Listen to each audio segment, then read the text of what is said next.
नमस्कार, खबर दोपहर देख रहे हैं आप सबके साथ मैं हूं प्रियंका राय। बुलेटिन की शुरुआत बड़ी खबर से करेंगे। उदयपुर से खबर है, मुख्यमंत्री अशोक गहलोत उदयपुर के दौरे पर हैं। जनजाति प्रतिभा और शिक्षक सम्मान समारोह में शिरकत कर रहे हैं। विवेकानंद सभागार में इस समारोह का आयोजन किया गया है। 518 आदिवासी प्रतिभाओं का यहाँ पर सम्मान किया जाएगा और 68 शिक्षकों को भी सम्मानित किया जाना है।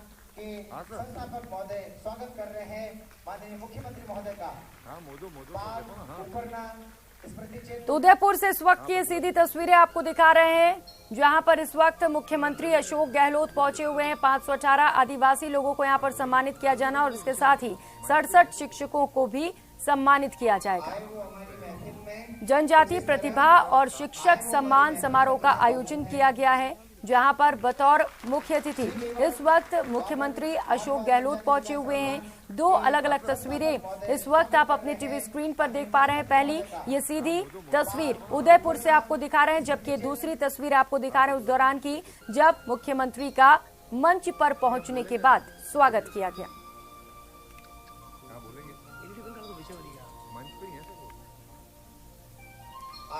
जनजातीय प्रतिभा और शिक्षक सम्मान समारोह का आयोजन किया गया है। विवेकानंद सभागार से इस वक्त की ये सीधी तस्वीर इस वक्त आपके टीवी स्क्रीन पर दिखा रहे हैं। विवेकानंद सभागार में इस समारोह का आयोजन किया गया है, जहां पर 518 आदिवासी प्रतिभाओं को सम्मानित किया जाएगा।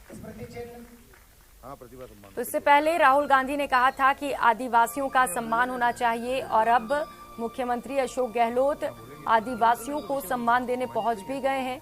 आज 518 आदिवासी प्रतिभाओं को मुख्यमंत्री अशोक गहलोत अपने हाथों से सम्मानित करेंगे और इसके साथ ही 68 शिक्षकों को भी सम्मान दिया जाएगा। मानवा जनजाति विकास संस्थान के संस्थापक महोदय स्वागत कर रहे हैं माननीय मुख्यमंत्री महोदय का। मुख्यमंत्री कुछ ही समय में लोगों का संबोधन भी करने वाले हैं। और राष्ट्रीय जांच एजेंसी यानी कि एनआईए ने गुरुवार सुबह केरल में पॉपुलर फ्रंट ऑफ इंडिया यानी कि पीएफआई, उसके नेताओं और कार्यकर्ताओं से जुड़े 58 ठिकानों पर छापा मारा है। आज तड़के 4 बजे राज्य के कई शहरों में एनआईए की टीम पहुंची और चिन्हित ठिकानों पर सर्च ऑपरेशन शुरू किया। एनआईए को जानकारी मिली है कि पीएफआई को किसी और नाम से खड़ा करने की कोशिश हो रही है, जिसे लेकर इस कार्रवाई को अंजाम दिया गया है। इस साल सितंबर में केंद्रीय गृह मंत्रालय ने देश विरोधी गतिविधियों के चलते पीएफआई और उससे संबंधित अन्य शाखाओं को प्रतिबंधित कर दिया था। तो पीएफआई को प्रतिबंधित कर दिया गया था गृह मंत्रालय की ओर से, लेकिन एनआईए को शक था कि किसी और नाम से इस संस्थान का संचालन किया जा रहा है और इसी को लेकर आज अलग अलग जगहों पर करीब 58 जगहों पर ये छापेमार कार्रवाई की जा रही है। सुबह 4 बजे से ही ये कार्रवाई शुरू कर दी गई है। कई जगहों पर ये कार्रवाई पूरी हो गई है और कई जगहों पर छापेमार कार्रवाई लगातार जारी है। तो वही सिद्रा एनकाउंटर मामले से जुड़ी इस वक्त की बड़ी खबर आपको बता दें, एसओजी और सीआरटी ने सर्चिंग अभियान चलाया। जम्मू में कल मुठभेड़ हुई थी, जिसमें कुल 4 आतंकियों को ढेर किया गया था। तो एक बड़ी आतंकी साजिश रचने की कोशिश की जा रही थी। बड़ी मात्रा में विस्फोटक और हथियार भी बरामद किए गए थे। एक ट्रक से कुछ आतंकी भारत में एंट्री लिए थे और इसके बाद लगातार इस पूरे मामले को लेकर सर्चिंग अभियान जारी है। एसओजी और सीआरटी की ओर से ये संयुक्त कार्रवाई जारी है और भी आतंकियों के छिपे होने की आशंकाएं हैं और इसी को लेकर ये सर्चिंग अभियान चलाया जा रहा है। तो कल जम्मू के सिद्रा में एनकाउंटर में मारे गए आतंकियों से जुड़ी एक अहम जानकारी सामने आई है। सूत्रों के मुताबिक ढेर किए गए चारों आतंकी जैश संगठन से जुड़े थे। इस साजिश के पीछे जैश का टॉप कमांडर इसहाक मौलवी मास्टरमाइंड था। इसहाक मौलवी उर्फ अशाक नेंग्रो पुलवामा से है और वर्तमान में पाकिस्तान से सक्रिय है। उसका भाई रियाज जेल में है। 2018 में बान टोल प्लाजा एनकाउंटर में उसे गिरफ्तार किया गया था। जानकारी के मुताबिक घाटी में स्थानीय आतंकियों को हथियारों की खेप पहुंचाई जानी थी, जिसमें कुल 8 बड़े हथियार बरामद हुए हैं। 4 इन आतंकियों के पास रखे जाने थे, 4 को उसने दूसरों को सौंप दिया। घाटी में जैश के टॉप कमांडर के लिए M4 असॉल्ट राइफल भेजी गई थी। तो एक बड़ी आतंकी साजिश रची गई थी, लेकिन बीएसएफ की मुस्तैदी से इस साजिश को नाकाम कर दिया गया और 4 आतंकियों को मुठभेड़ में ढेर कर दिया गया है। कांग्रेस की भारत जोड़ो यात्रा के दौरान राहुल गांधी की सुरक्षा में चूक मामले को लेकर सीआरपीएफ का जवाब सामने आया है। सीआरपीएफ की ओर से कहा गया है कि राहुल गांधी की सुरक्षा को लेकर पूरे इंतजाम किए गए थे। हालांकि कई मौकों पर खुद राहुल गांधी की ओर से ही सुरक्षा निर्देशों का उल्लंघन किया गया है। सीआरपीएफ ने कांग्रेस को पत्र के जवाब में कहा है कि साल 2020 से राहुल गांधी ने खुद ही 113 बार सुरक्षा निर्देशों का उल्लंघन किया है। साथ ही इसके बारे में उन्हें समय समय पर जानकारी भी दी गई है। कांग्रेस ने केंद्रीय गृह मंत्री अमित शाह को पत्र लिखकर भारत जोड़ो यात्रा की सुरक्षा में चूक का मुद्दा उठाया है। कांग्रेस का कहना है कि राहुल की सुरक्षा के लिए पर्याप्त उपाय नहीं किए गए।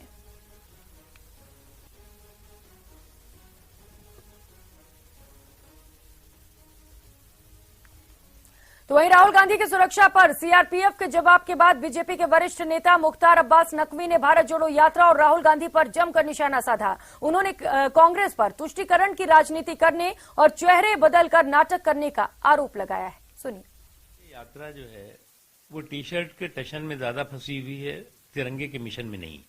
और जो यात्रा टी शर्ट के टशन में फंसी हो, तिरंगे के मिशन से दूर हो, वो इसी तरह के बहके बहके बेसुरे बेबुनियाद बयान देंगे।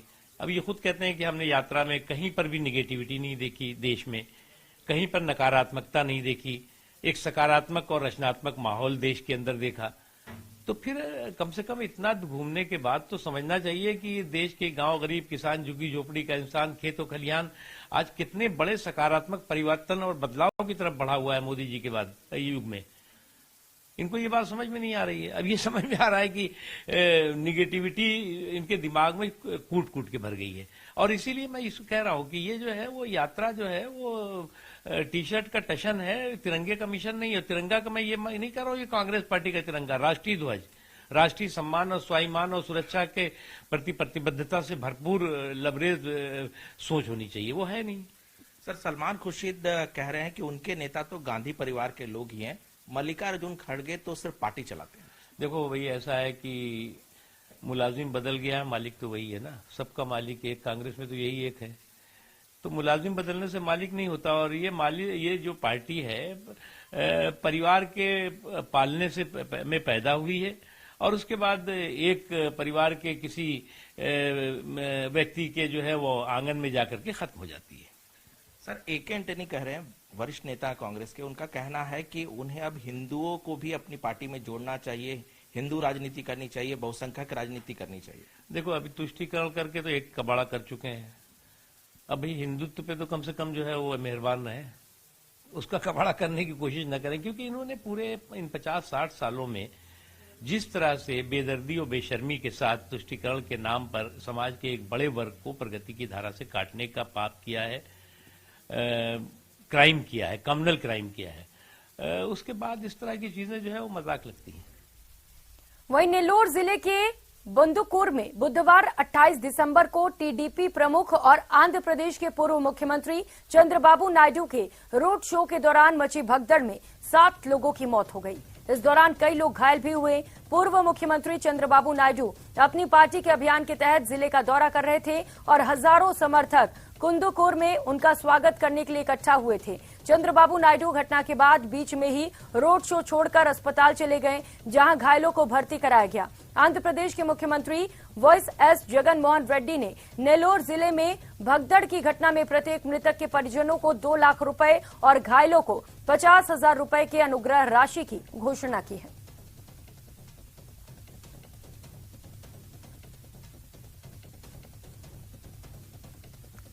तो 2 अलग अलग तस्वीरें इस वक्त आपके टीवी स्क्रीन पर दिखा रहे हैं। रोड शो में भगदड़ मच गया और इस भगदड़ में कुल 7 लोगों की मौत हो गई। वहीं इस हादसे में कई लोग घायल भी हुए। टीडीपी अध्यक्ष की रैली चल रही थी, जहां पर बड़ी संख्या में लोग उनके समर्थन के लिए वहां पर इकट्ठा हो गए और भीड़ इतनी ज्यादा हो गई कि स्थिति बेकाबू हो गई और इस भगदड़ में कुल 7 लोगों की मौत हो गई।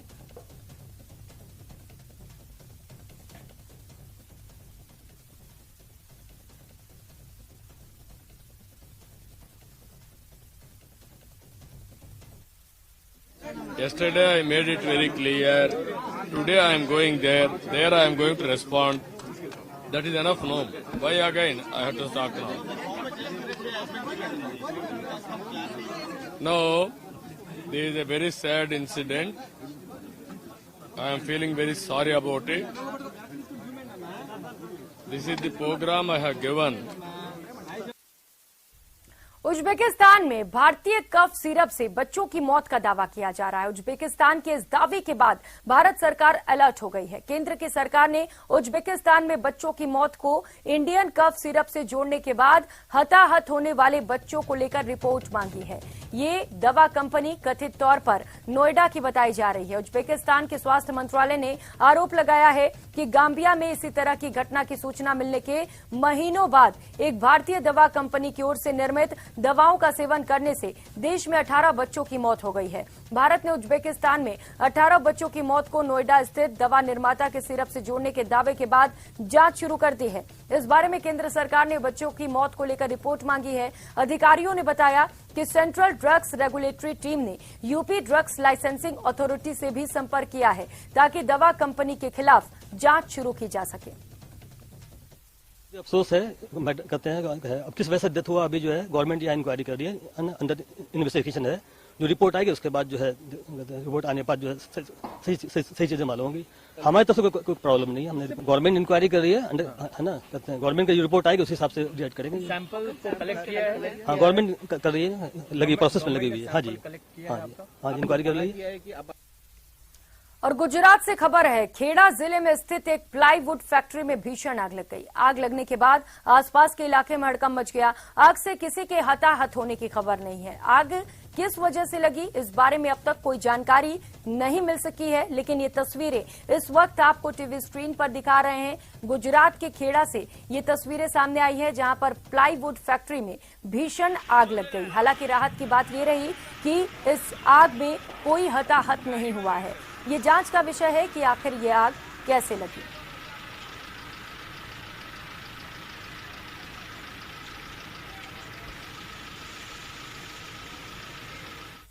वहीं गुजरात के बनासकांठा में राजस्थान की प्राइवेट लग्जरी बस पलट गई। हादसे में बस में सवार 30 लोगों को चोटें आई हैं। ड्राइवर का कंट्रोल खोने से यह हादसा हो गया। गुजरात के बनासकांठा से इस वक्त की बड़ी खबर आपको बता रहे हैं, जहां पर राजस्थान की प्राइवेट लग्जरी बस पलट गई। पालनपुर के ब्रिज के पास यह हादसा हुआ। बस में 30 लोगों को चोटें भी आई हैं। ड्राइवर का कंट्रोल खोने से यह हादसा हुआ है। अहमदाबाद से जोधपुर की ओर ये बस जा रही थी, तभी हादसे का शिकार हो गई।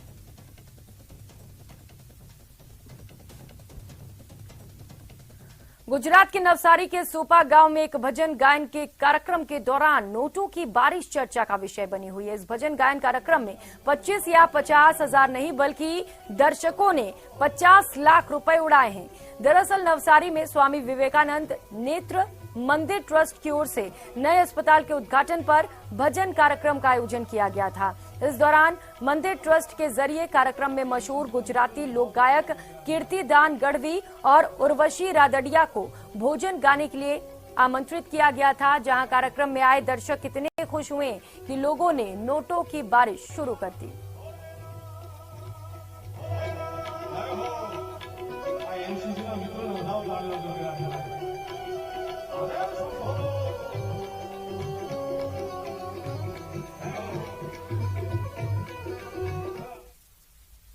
बिहार से खबर है, बिहार के बोधगया में बौद्ध धर्म गुरु दलाई लामा अपने 1 महीने के प्रवास पर हैं। पहले उनकी पूजा में शामिल होने आए श्रद्धालुओं के कोरोना पॉजिटिव पाए जाने से हड़कंप मचा, तो अब जासूसी का मामला सामने आ रहा है। जासूसी के शक को लेकर बोधगया पुलिस एक चीनी महिला का स्केच जारी कर रही है।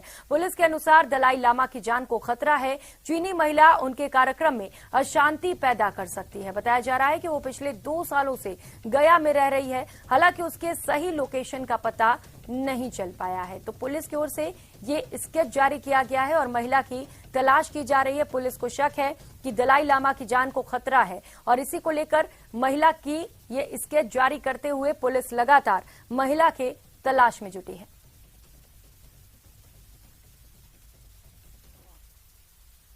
कि ऐसे करके एक महिला है जो ओवरस्टे यहाँ पे करी, उसको हम लोग वेरीफाई कर रहे हैं। अभी वो कुछ उसके बारे में कंफर्म इंफॉर्मेशन हमारे पास नहीं है।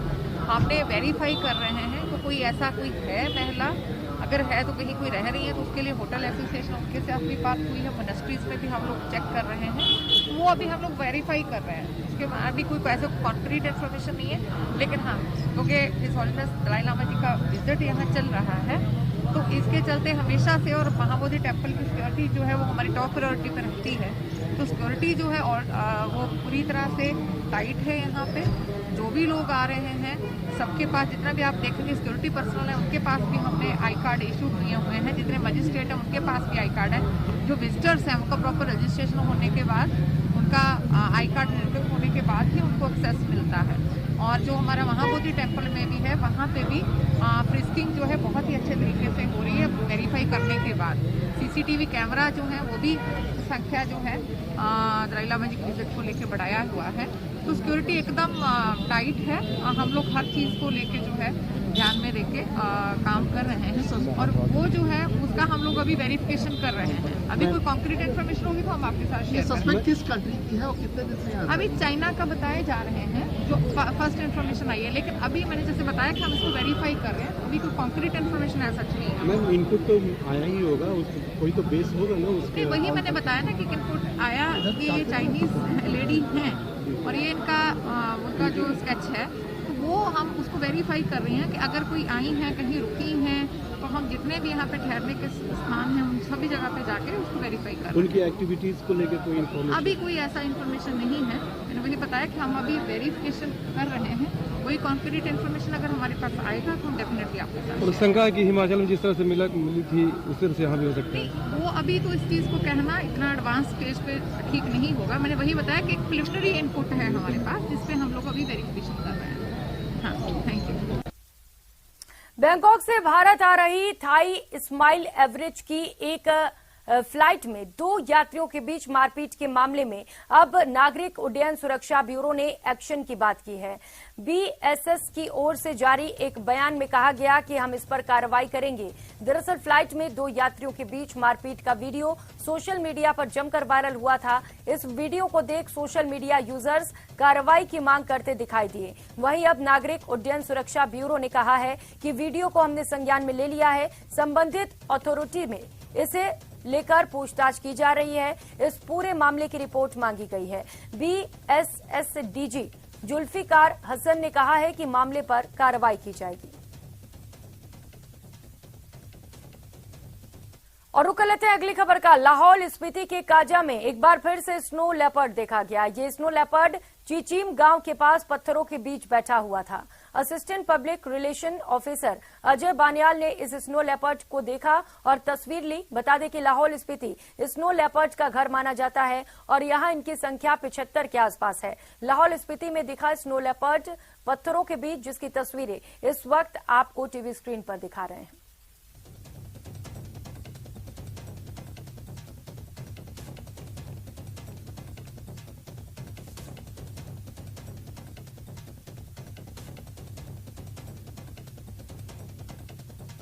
करीब 75 स्नो लेपर्ड यहां पर मौजूद हैं और एक बार फिर से लाहौल स्पीति में ये स्नो लेपर्ड देखा गया है।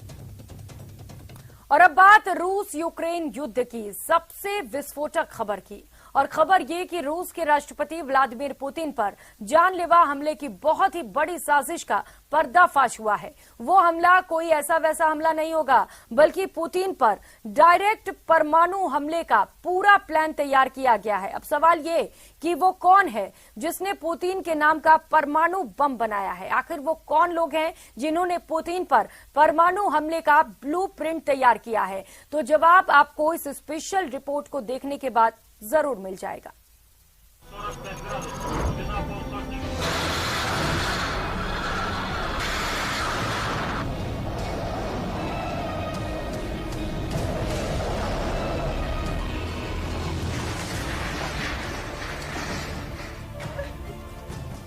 अगर ये दावा सही है तो वाकई दुनिया का विनाश हो जाएगा।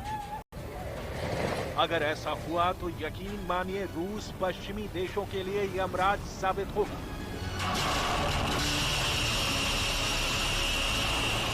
अगर पुतिन के खिलाफ वाकई में इतनी बड़ी साजिश हो रही है तो ये मानकर चलिए कि अब दुनिया बहुत जल्द परमाणु जंग की भर्ती में चलने वाली है।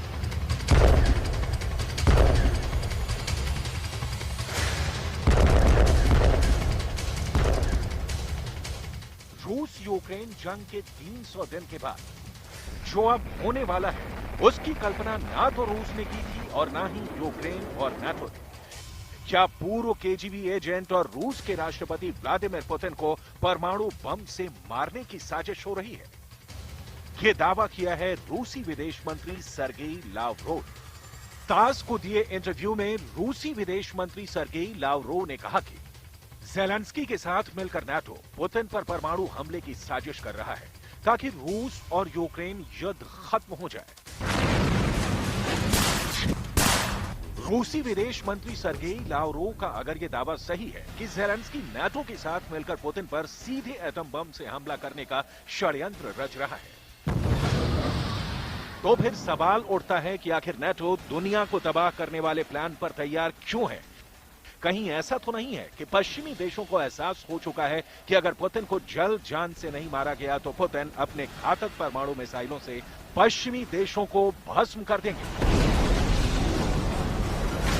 क्योंकि जिद्दी पुतिन पहले ही साफ साफ कह चुके हैं कि अगर रूस के वजूद पर कोई आंच आई तो फिर रूस एटम बम का इस्तेमाल कर सकता है।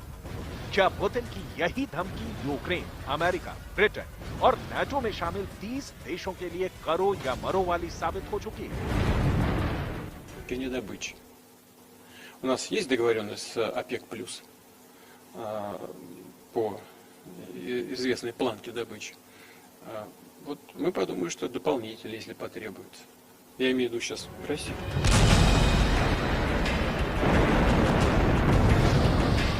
10 महीने से पुतिन की फौज ने यूक्रेन के दर्जन भर शहरों को कब्रिस्तान बना दिया है। नाटो के हथियार और ब्रिटेन, अमेरिका की तमाम कोशिशों के बावजूद रूस यूक्रेन में धीमा तो पड़ा है, लेकिन हार नहीं रहा है। इसके पीछे की सबसे बड़ी वजह है रूसी राष्ट्रपति पुतिन, जो 70 साल की उम्र में भी पश्चिमी देशों पर भारी पड़ रहे हैं। इसीलिए अब दुनिया की टॉप खुफिया एजेंसियां ये रिपोर्ट दे चुकी हैं कि पुतिन को जंग में हराने का एक ही रास्ता है, पुतिन की मौत, चाहे फिर उन पर सीधा परमाणु हमला ही क्यों ना करना पड़े। इसलिए रूस के क्रेमलिन में पुतिन के दफ्तर पर डायरेक्ट एटम बम से हमला करने का प्लान बनाया जा रहा है, जिसका दावा रूस के विदेश मंत्री सर्गेई लावरोव ने एक इंटरव्यू में किया है। लावरोव ने कहा है, पेंटागन के कुछ अज्ञात अधिकारियों ने वास्तव में क्रेमलिन पर डिकैपिटेशन झटका की धमकी दी थी, लेकिन वास्तव में ये रूस के प्रमुख को शारीरिक रूप से खत्म करने का खतरा है। सर्गेई लावरोव के मुताबिक यूक्रेन के राष्ट्रपति वोलोदिमीर ज़ेलेंस्की ने रूस से युद्ध खत्म करने के लिए परमाणु हमले की मांग की थी। ज़ेलेंस्की के इस मांग पर नाटो ने अपनी सहमति दे दी है। रूस के विदेश मंत्री सर्गेई लावरोव का यह दावा वाकई बेहद सनसनीखेज है, लेकिन अगर पुतिन को एटम बम से मारने की कोशिश हुई तो फिर रूस बिना सोचे समझे पश्चिमी देशों पर एटम बम की बरसात कर देगा। हिरोशिमा और नागासाकी से 1000 गुना ताकतवर रूस के परमाणु बम के हमलों से अमेरिका और ब्रिटेन तक तबाह हो जाएंगे। हम आपको पुतिन के परमाणु हमले की धमकी के बाद रिसर्च का वो आंकड़ा दिखाते हैं, जिसमें दावा किया गया है कि पुतिन अगर चाहें तो यूक्रेन की 4 करोड़ 10 लाख आबादी को पल भर में कुछ परमाणु बमों से भस्म कर सकते हैं। इस बुलेटिन में फिलहाल इतना ही, लेकिन खबरों का सिलसिला जारी है। आप देखते रहिए न्यूज़ 18 राजस्थान। नमस्कार।